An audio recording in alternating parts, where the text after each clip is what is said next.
Gentlemen, welcome to the 2025 IFL playoffs. Congratulations on a successful season.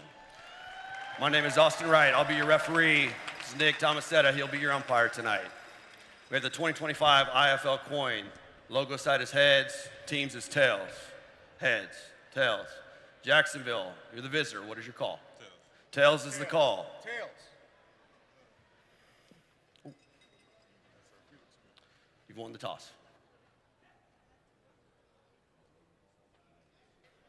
Jacksonville has won the toss, elected to defer. Quad City will receive.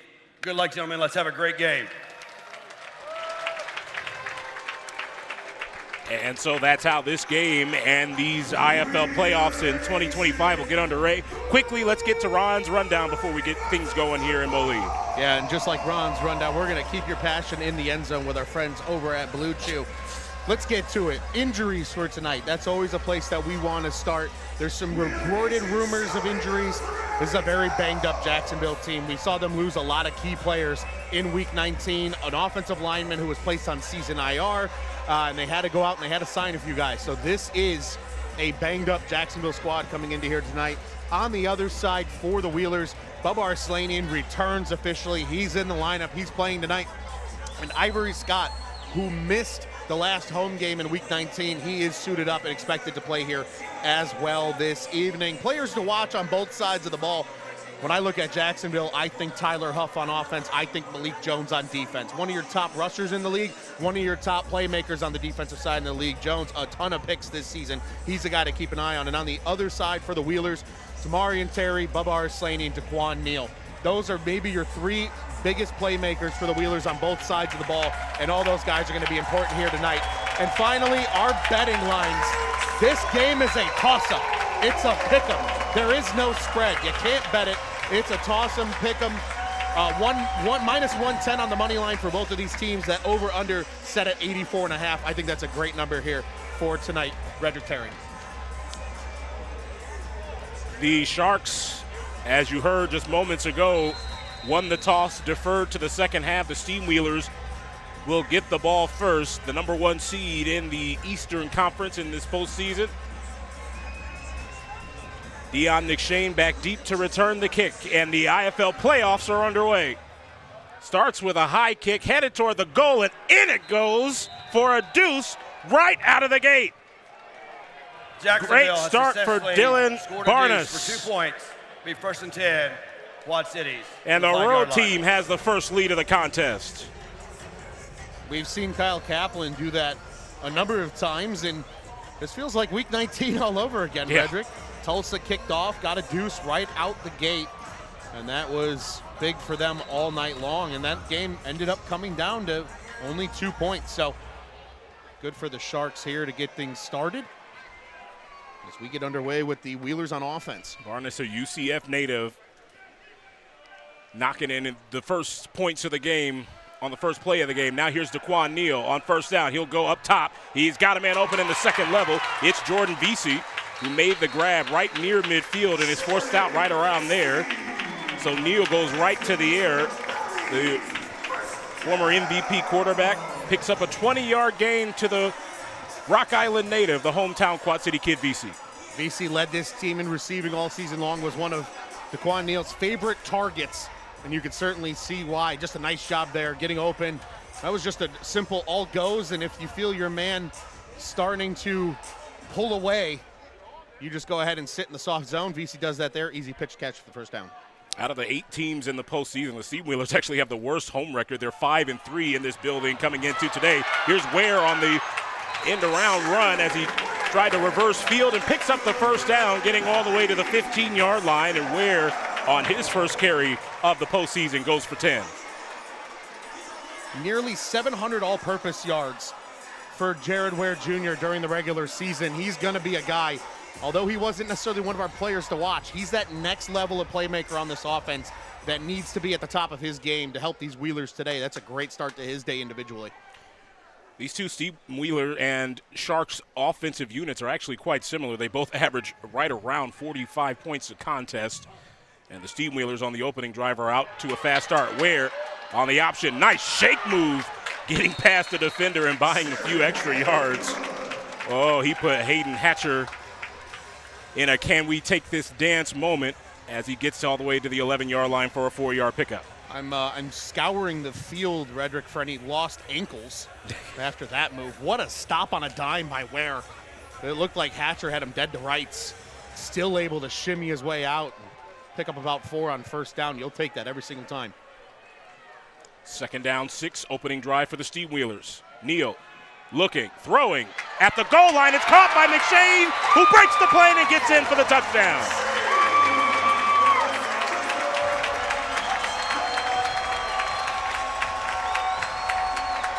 Deion McShane starts the scoring off in the IFL postseason 2025 with a 12-yard play. And you'll take that every single time. What a throw here. We'll get to see it again. And check out this throw. Neal wants him all the way. Fits it in between a few defenders, and a beautiful second effort by McShane to lean across for the score. An instant replay from our friends over at MetroNet, and a beautiful one indeed.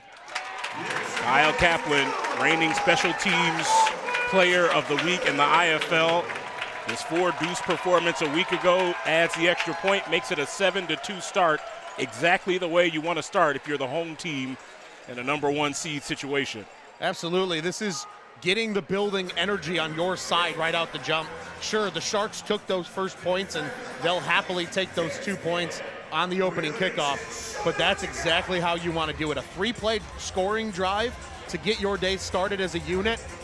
That's about as good as you can draw it up, Redrick, and I'm sure Coach Ross and company are very excited about that start. Speaking of excited, look at these fans here in the Quad Cities. We mentioned it has been somewhere around 6,500 days since the last time there was playoff football here in this building, Vibrant Arena at the Mart.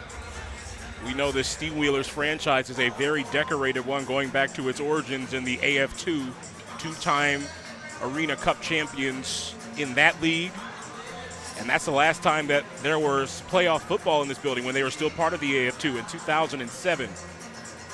It was August 3rd, 2007, the last time these Steamwheelers played at home in the postseason in front of their home crowd. And so expect them to be loud and very boisterous throughout this contest. What were you doing in 2007, Redrick?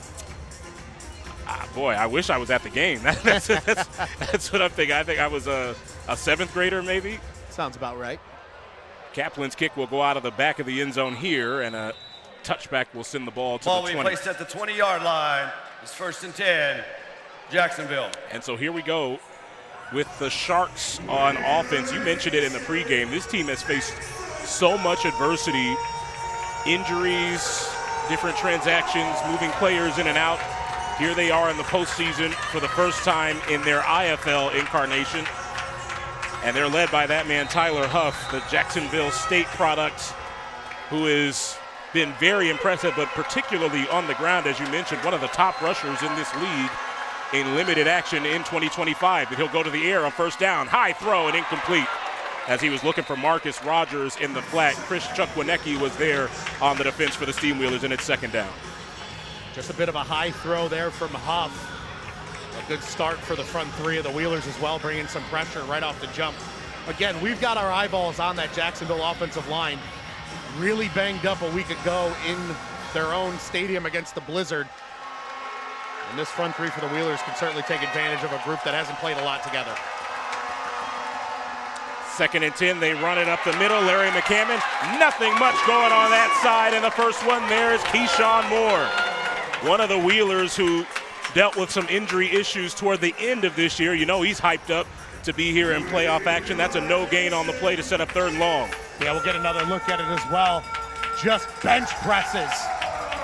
His man, that's number 56, Bryson Broadway, playing center. Normally they're right guard, but as we mentioned, because of some injury, a lot of movement on that offensive line.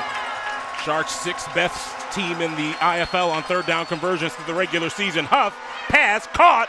Jaden Stoshak made the catch, and Stoshak tried to get away. Smith trips him up. There is a penalty flag down, and it's down back near the line of scrimmage. In fact, in the backfield, so this might be coming back.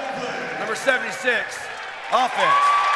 10-yard penalty Third down. It's Dominic Jackson who's called for the hold. And listen to how loud this crowd is. They're fired up right now, but that's a good call on Jackson. He's strong-armed Jay Artis as he was rushing upfield. Almost got him in a headlock of sorts. That's the right call by this officiating crew, and now a third and what feels like forever for the Sharks on offense. It is a third and a full 20. Opening drive of the game for the Sharks. And they've got a third down test to deal with. They need the Steamwheeler 20-yard line for a fresh set of downs.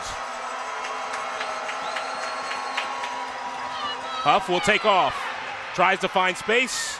Gets back to the original line of scrimmage, but not much farther after that.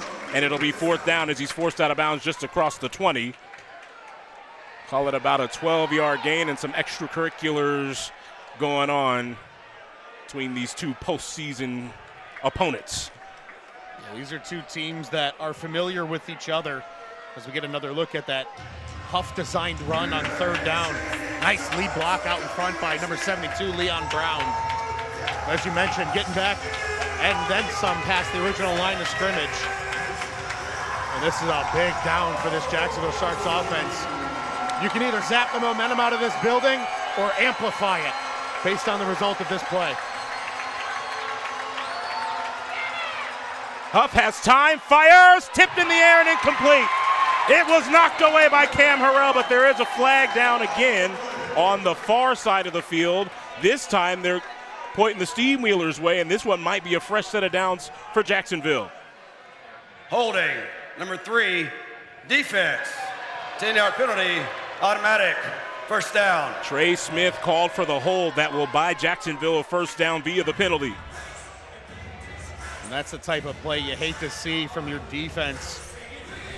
And we'll see it again here. We're not going to probably get a look at that Smith hold, but this is a great play defensively, though. That's Ashley, the target there, and Harrell jumping in front of it. Really nice work there.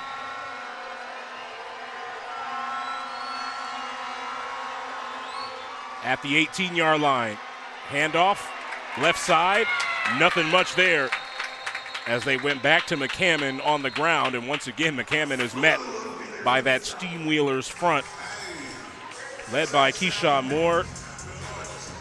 Jaquan Artis was in there as well, a guy who, you talk about the Steamwheelers and postseason with Artis, wasn't always good for the Steamwheelers. You remember him as an opponent last time Quad City was in the IFL's national championship game against Northern Arizona. Second down and 10. Huff, sideline. There's the former Steamwheeler Ashley, who got popped by Duncan just across the 15-yard line. Down to the 14, a gain of 4 on the play, and the captain comes in and lays down the boom. It's a beautiful display of tackling as Arslanian's trying to get in there and work around the block.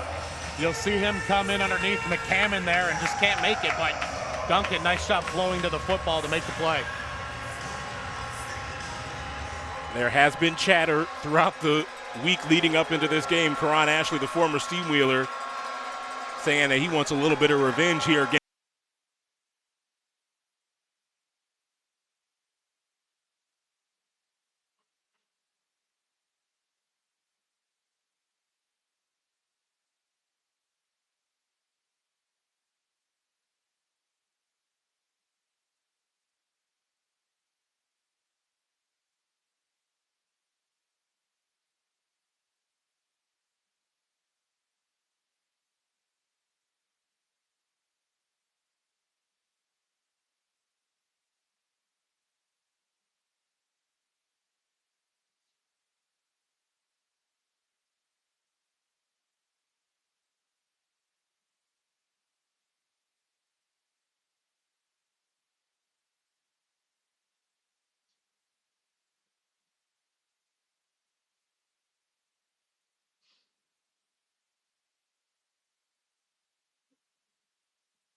going faster now. But I'll probably do it in half the time, but still, it's gonna be like 5 hours. I don't understand how you missed one day of school. What? I don't understand how you missed one day of school and you're that far behind. Oh.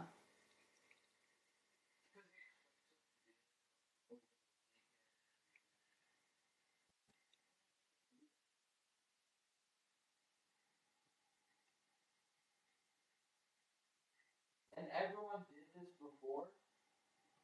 It's just they failed the test on it. Because they didn't get happy notes, so I'm getting good notes.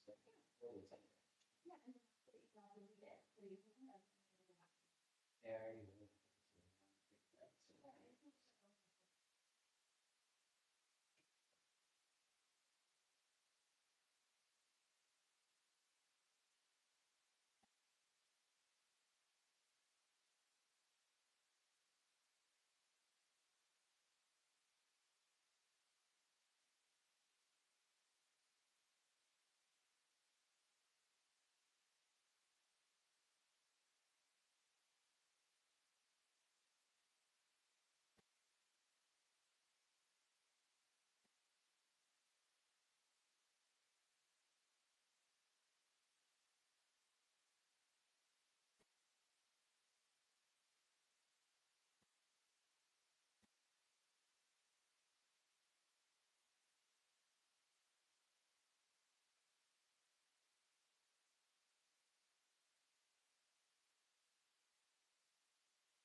Yes, that's pretty good.